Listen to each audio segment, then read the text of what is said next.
But there was a... Really? I would have never known that. Oh, yeah. Thanks for telling us that, Andy. I didn't know. Yeah, everybody knows my reputation. Very early on in my career, I remember getting a call from a lady who claimed she was screwed by the IRS. And I kind of reminded her that that was the job of the IRS, so what's the problem?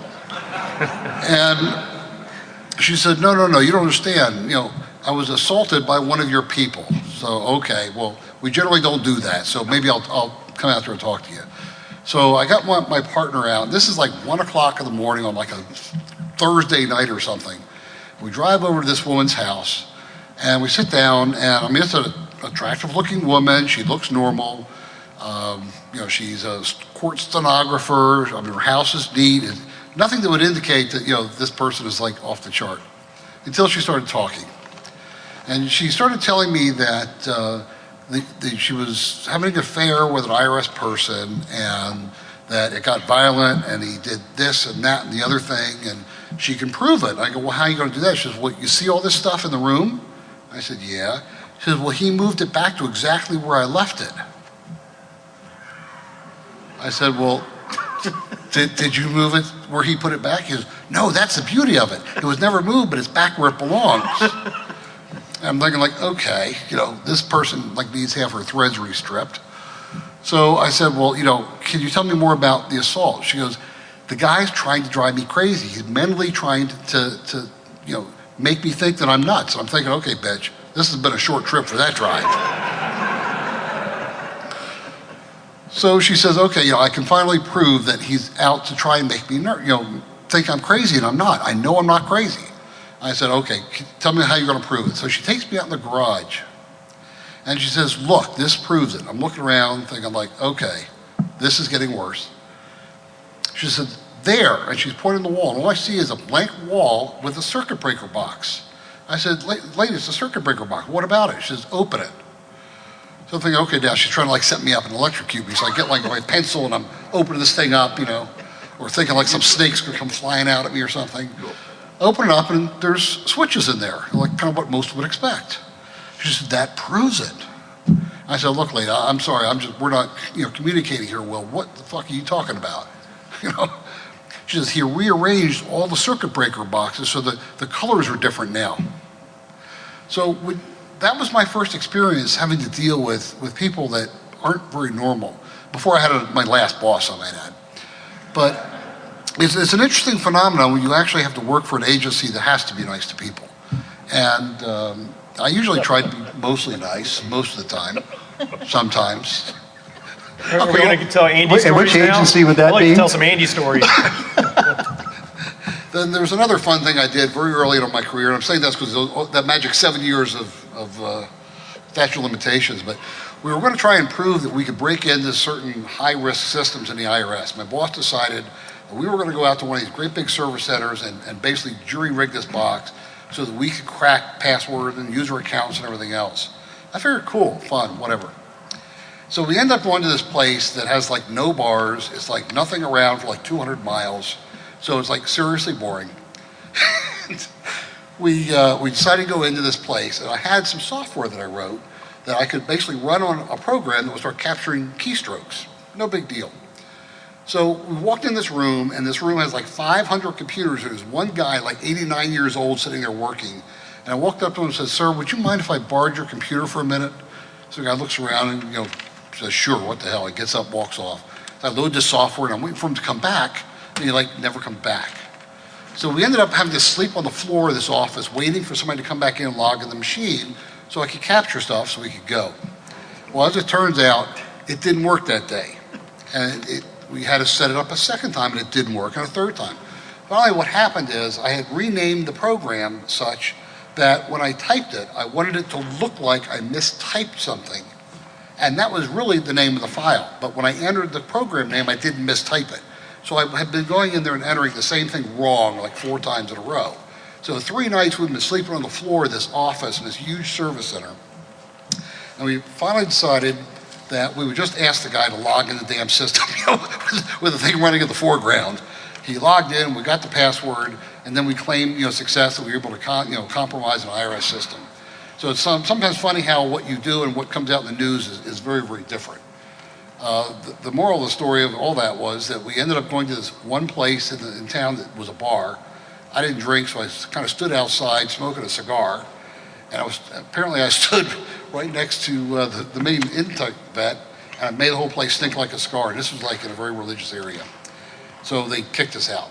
So that was a really lousy trip. Sleep on the floor like 4 nights to capture one password and getting thrown out of a religious community. So with that said, this is your chance to really ask questions around law enforcement, or why does government do things the way that they do, or just really any questions that you might have. There's microphones right up here in the middle. There's also going to be a reception coming up as well. But does anybody have any questions that you want to put forward? Yeah, it's a free reception. Any free takers? food. Or we'll be forced to tell more stories. All right. So you're the only people between us and the beer, okay? I don't know when the beer gets here, though. So I got a question for John, I guess, that I'm kind of interested in, because you're kind of leaning forward, and if I heard correctly, you were doing forensics out in the field. What were the common? Did they do a good job of protecting their data, or was it just something you would find if you came across a home user, for instance? Was our adversary were they operationally aware that their machine could be taken advantage of, or forensics done on it? One of the reasons why the last couple panels I've been leaning so much forward on the tools in the open environment is because most of the stuff that I've seen is traditional open source tools and technologies that have been repackaged and repurposed for nefarious means. I can buy Linden dollars right now in Second Life. If I choose to launder that money, it's illegal, but the mechanism's still there. I can choose to use a steg tool for fun, or I could use it for malicious purposes. So one of the reasons why we operate the way we do is being able to take tools at that level and use them for alternative use is how you stay ahead of the technological curve. And I think that's a lot of the stuff that that I had come across of, when I was looking at stuff. I wasn't really seeing like, XYZ country with a stamp of approval. I was seeing things that you and I could buy at a hardware store that were kind of soldered together and repackaged. And I really do think that that's the context of the solution for the future.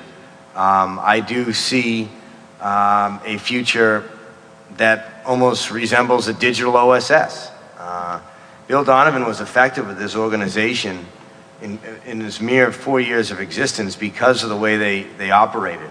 They didn't rely on a mill standard Jeep that came off the assembly line. They took a local vehicle that was indigenous to the environment and repackaged it. So too is that phenomenon possible and done very well on the internet, in the virtual world. So if I could leave you guys with any perspectives, it's if you're in the security protection field, you should be concerned with innocuous looking data. That's the best delivery mechanism. And if you were here for the human intel one before, I went into sort of the dispositions as human beings that we have towards data in general, and keep in mind the vulnerabilities that exist if you have an inherently innocuous looking piece of software. It may not be the case at all. So a lot of the stuff that I came across and Jim and I had these conversations, and have you seen this? No. And have you seen this? No. Oh my God. It was just one of those environments where I hate to keep going back to the analogy of the David and Goliath or the Sun Tzu thing, but if you have zero funding and you're not a military superpower and you're not state sponsored, the only thing at your disposal is open source tools, is commercial stuff. So that's sort of, does that answer your question? Or? It was also interesting. When and again, I'm just making a guess here, but when you're, grabbed a target or we're looking at a target, and you find the hardware and stuff laying out. I was just curious, what are the common things that they're using, every day? Are they doing a decent job at protecting the data? Are they using PGP, for instance, or GPG on their laptops, or they just don't care? And I think it's both. I saw an evolution. I did numerous different deployments, and every time I went back, I saw an increased level of complexity. And then as that, Kevin had mentioned before, he said, have you been to CryptoMe site? And I said, yeah, a lot. I think when you look at some of these sites, the same evolution that you see online in the wikis and in the forums is what I saw in the physical sense. The only time I saw a water-cooled CPU, I think, was at an FBI lab, and I thought that was pretty cool. But I never saw that overseas, even though it's hot over there. I realized it was used for gaming, but that was kind of neat, and a Wi-Fi hard drive that was remoted and buried in somebody's backyard. Another kind of neat concept. So, I mean, one of the things, tomorrow's worst adversary is going to be the person who reflects more of a Renaissance man than an eight-dimensional expert. I would be more concerned with somebody that has some comp-sci skills and some special operations skills and a good personality and is cultured than a supercomputer ninja. I really would. And I think that you're seeing that in the complexity of the threats coming in. You're seeing multi-layered approaches, and that's where things are going. So get out there and meet as many different varied people as you can, and when you develop your security strategy, ensure that it's multi-layered. Don't think we have the 8 bazillion bit encryption and that's super cool. But why not have 52 different 52 different websites that are innocuous looking? So I'm asking you to take, in some of your execution of business or online skill sets, take the path of the insurgent in terms of construct, and understand that you may need to think like that to protect against it. I'd just like to amplify what John's been saying. Back in 1993, I got a magazine in the mail, and it was Wired magazine, the first issue, premier issue, and it had a friend of mine's picture on the cover, Bruce Sterling. And I pay very close attention to what these science fiction writers write, because they are really writing our future in many ways right now. I mean, our future history. And this heterogeneous approach, you get a homogeneous network and whatnot, you see how vulnerable they can be with just the same way with plants and hybrids and whatnot. That's why we're putting seed banks around the world and whatnot. So this whole idea of a Renaissance man, I couldn't agree more with John on that, how important it is, because, you talk about putting a box inside a box and then thinking outside the box.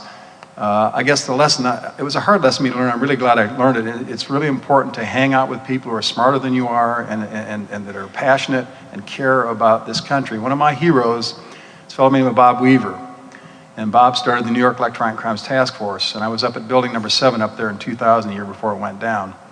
And, I'll never forget, Bob said something to the effect, said, some things are worth defending, and he said, your country is one of them, and I can't emphasize that enough, how important that really is. The most disappointing thing, I asked a question at the executive briefing we had yesterday, and I said, why is it, and I actually mentioned it to the general as well in his session, I said, why is it that this country is acting as if we are not at war? I mean, I spent some time in Southeast Asia, some of my colleagues here have been in battle, and my mother was a personal secretary for General Jimmy Doolittle during World War II. And she would tell me the stories about the things that this country would do to sacrifice to protect all the freedoms that we hold so dear. So every time I go through an airport, especially down in Atlanta, there's an old saying about Atlanta, when you die, you got to go through Atlanta.